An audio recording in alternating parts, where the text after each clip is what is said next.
nang kami nga tumakawid, ayan, may nasilip siya sa isang ukayan. Ayan, nakita niya isang Pikachu na napakalaki. Kaya nga agad-agad pinuntahan namin yung ukayan na yun na natalaw namin sa mula sa kabilang kanto. So ayan nga, at pagkakita niya ay hinawakan niya na kaagad at hindi niya na binitawan. Tinanong nga namin ang presyo na abot kaya lang naman. So binili ko na nga dahil nakita ko ang kanyang reaksyon ng mukha nang sabi ko hindi na muna natin bibilhin. At ngayon nga ay nag-iisa lang ito na Pikachu. Nasira nga yung mukha niya. Alam mo naman, ang favorite ng anime, hindi pwedeng iwanan. So anyway, yan nga, nakabili tayo ng wala sa oras dahil nga ang bata ay iiyak yan once na hindi mo nga bilhin. Ayan, pinabalot na nga niya, tagadagan niya akong umalis dahil alam mo naman na itong isa ay favorite niya.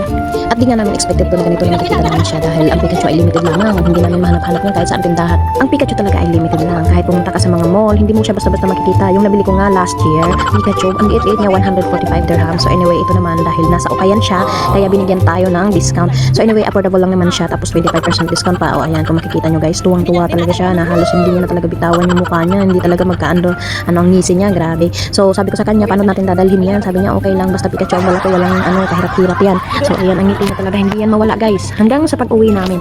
At bawat nga makakakita nitong Pikachu na to ay natutuwa nga sila. Kahit mga bata, hinahabol talaga kami ng dahil sa Pikachu na yan, dahil ang laki-laki daw. Tapos may isang matanda pa na lumapit talaga sa kanya, tapos sinabi, totoo ba yan? Ayan, so si Pikachu talaga guys, kung dito talaga sa Dubai, hindi talaga basta makikita yan. Kaya ayan, tuwan-tuwa talaga siya. Sabi ko sa kanya, paano mo yan dadalhin? Paano mo yan uuwi sa Pinas kung ganyan siya kalaki? Sabi niya, kakargayan niya daw. So pasok pa naman siya sa kasi kumbaga pwede siyang i-hand carry. So anyway, hinayaan ko na lang dahil gusto niya. Ayan, so anyway, hindi yan makakatulog guys, iiyak talaga yan kung hindi natin bibilhin. So sabi ko sa kanya, oh sige, dahil favorite mo yan, gift ko na lang yan sa iyo. So anyway, ayan, dala-dala niya talaga yan. Kaya sa pag-uwi yan, pinagmamalaki niya pa. So lahat ng batang makakakita niyan, tinitingnan talaga at hinahabol talaga kami. Talagang tinuturo talaga yung Pikachu niyan kasi ang hirap-hirap talaga ni Pikachu hanapin. Grabe. So anyway, dito na jackpotan lang talaga namin. Ewan ko ba kung bakit nakita niya kaagad. Nandun kami sa kabilang kalsada tapos nakita niya. So ako nga hindi ko nga siya nakita. Tinuro niya lang sa akin. Sabi niya, gang merong Pikachu ayun nakasabit. Sabi ko, oh, sige. Tinignan lang namin siya pero nang nakita niya, ayaw niya nang bitawan. So pinatanggal ko na nga sa tindera kasi sabi niya, gusto ko talaga siya. Sabi ko, gusto mo ba talaga? Sabi niya, oo. So ayan, inano ko na lang siya. Sabi ko, sige, magkano po yan? Tapos yun, sinabi naman ng tindera na abot kaya lang tapos 25% discount yan. So ayan, nakagastos tayo pero at least hanggang masaya siya, pagbigyan na lang natin kasi hindi naman yan siya basta-basta mahanap ng Pikachu. So pag uwi nga namin, hindi nga mahawak-hawakan yung Pikachu na yan, itinago niya nga. So ayan guys.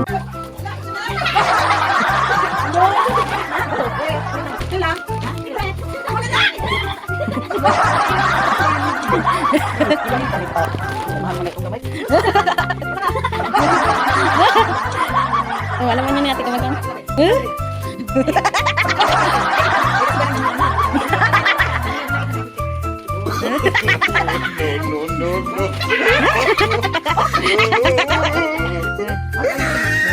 Pag nawalaan mo yung price, bilang kita ng maliit.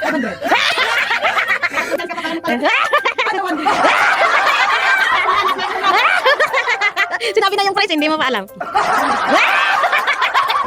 Sinabi niya na nga yung price. Magkano eh?